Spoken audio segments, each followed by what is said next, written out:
தமிழகத்தை விட்டு தொழில் நிறுவனங்கள் ஓடிப்போக காரணமாக இருந்தவர் எடப்பாடி பழனிசாமி என சாடியுள்ள முதலமைச்சர் ஸ்டாலின், எடப்பாடி பழனிசாமி நடத்திய முதலீட்டாளர்கள் மாநாட்டில் ஈர்த்ததாக சொல்லும் முதலீடுகளில் அதில் பாதி கூட வரவில்லை. அவரது வெளிநாட்டு பயணங்களில் கையெழுத்தான ஒப்பந்தங்கள் கால்வாசி கூட வரவில்லை. ஆனால் நாம் ஒப்பந்தம் போட்டதில் 77% நிறுவனங்கள் தமிழகத்திற்கு வந்துள்ளன. கொள்கையற்ற கூட்டத்திற்கு பொய்களை பரப்புவதை தவிர அதை தாண்டி ஒன்றும் தெரியாது.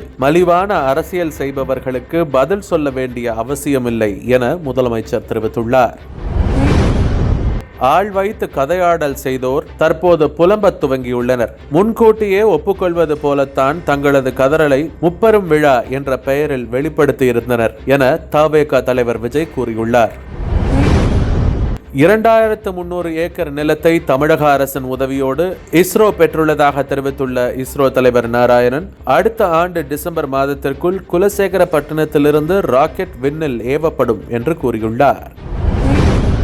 தேர்தல் கமிஷன் மீது புகார் வரும்போதெல்லாம் தனக்கு வேதனை அளிப்பதாக கூறியுள்ள முன்னாள் தலைமை தேர்தல் கமிஷனர் குரேஷி, ஓட்டு திருட்டு குறித்து காங்கிரஸ் எம்பி ராகுல் தெரிவிக்கும் குற்றச்சாட்டை தேர்தல் கமிஷன் விசாரணை நடத்தி இருக்க வேண்டும் என கூறியுள்ளார்.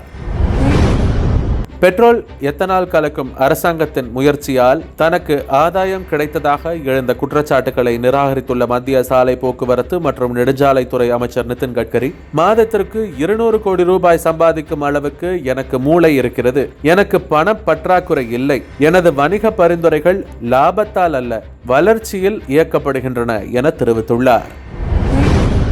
தமிழகம், தெலுங்கானாவில் உள்ள மதுபான ஆலையிலிருந்து பிரசாந்த் கிஷோருக்கு பணம் வருகிறது என பாஜக எம்பி சஞ்சய் ஜெய்ஸ்வால் குற்றம் சாட்டியுள்ளார். இந்தியா வரியை குறைக்க வேண்டும் அல்லது அமெரிக்காவுடன் வர்த்தகம் செய்வதற்கு கடினமான நேரத்தை சந்திக்க வேண்டியிருக்கும் என அந்நாட்டு வர்த்தகத்துறை அமைச்சர் ஹோவர்ட் லுட்னிக் மிரட்டல் விடுத்துள்ளார். இந்தியா 140 கோடி மக்கள் தொகை கொண்ட நாடாக உள்ளது. ஆனால் அமெரிக்காவின் ஒரு சோளத்தை கூட வாங்க மாட்டார்கள். அனைத்திற்கும் வரி விதிக்கின்றனர். இதனால்தான் வரியை குறைக்க வேண்டும் என ட்ரம்ப் கூறுகிறார் என தெரிவித்துள்ளார். போலாண்டை தொடர்ந்து மற்றொரு ஐரோப்பிய நாடான ருமேனியாவிலும் ரஷ்ய ட்ரோன் ஊடுருவி சென்று ஐரோப்பிய நாடுகள் மத்தியில் கவலையை ஏற்படுத்தியுள்ளது. பயங்கரவாதத்தை ஆதரிக்கும் பாகிஸ்தானுக்கு நேசக்கரம் நீட்டும் பிசிசிஐக்கு எதிர்ப்பு வலுத்துள்ளது. மனசாட்சியுடன் 140 கோடி இந்திய மக்களும் பாகிஸ்தான் உடனான போட்டியை புறக்கணிக்க வேண்டும் என கோரிக்கை வலுக்கிறது. ஆன்லைன் சூதாட்ட வழக்கில் பாலிவுட் நடிகை ஊர்வசி ரவுதேலா மற்றும் முன்னாள் எம்பி மிமி சக்கரவர்த்தி ஆகியோருக்கு அமலாக்கத்துறை சம்மன் அனுப்பியுள்ளது.